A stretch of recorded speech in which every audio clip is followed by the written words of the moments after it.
Welcome to Top Knot Education, where you get a chapter summary of a classic novel in less time than it takes you to walk to class. Today we'll be talking about Catcher in the Rye, Chapter 19. Holden arrives at the Wicker Bar to meet up with Carl Loose. Of course, he pauses to lambast the music there, talking about how fake it is and how it is only enjoyed by phonies. Here's the quote summation. If you sat there long enough and heard all the phonies applauding and all, you got to hate everybody in the world. I swear you did. I cut out going there entirely, gradually. Holden takes in the crowd at the bar. One guy is being phony to a girl and Holden judges him.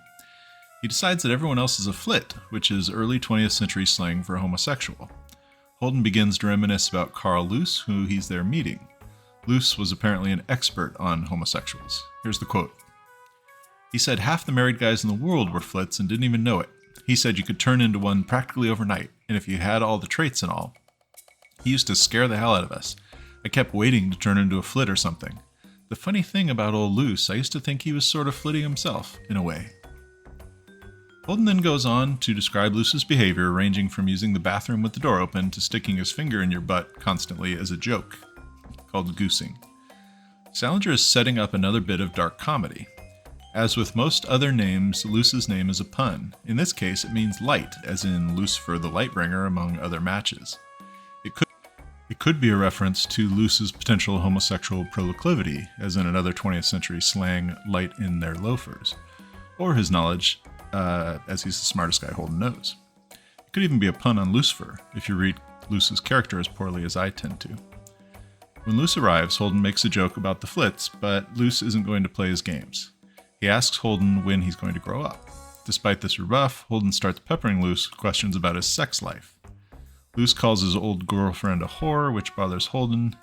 Then Loose describes his new girlfriend, who is a Chinese sculptress. Loose says he favors Eastern philosophy because they consider sex both physical and spiritual.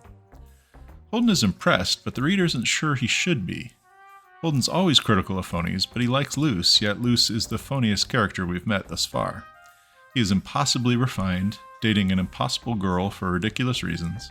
And on top of that, he's possibly gay, making the whole thing an even bigger charade. Worse yet, he's cruel to Holden, constantly judging him for being immature. Holden is immature by his own design, but Loose is another one of those future phonies.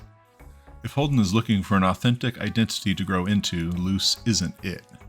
Remember in chapter 17 when Holden told Sally he had to flee to the cabin because if he waited until later he'd be, quote-unquote, different?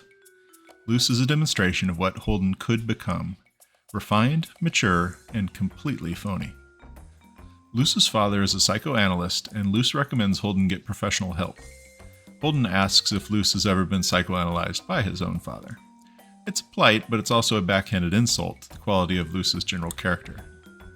Either tired of Holden or disturbed by the question, Loose gets up to leave. Holden begs him to stay. Quote, "Have just one more drink," I told him. "Please? I'm lonesome as hell. No kidding." In keeping with the poor quality of Loose's character, he completely ignores Holden's request, leaving him at a bar, alone, once more. And that's how chapter 19 ends. Holden is once more in the same spot he's been for a long time. He's made no real significant progress, although you could argue that he started to put together a roadmap of people he does not want to become, be it Loose or Stradlater or Old Spencer or Sally.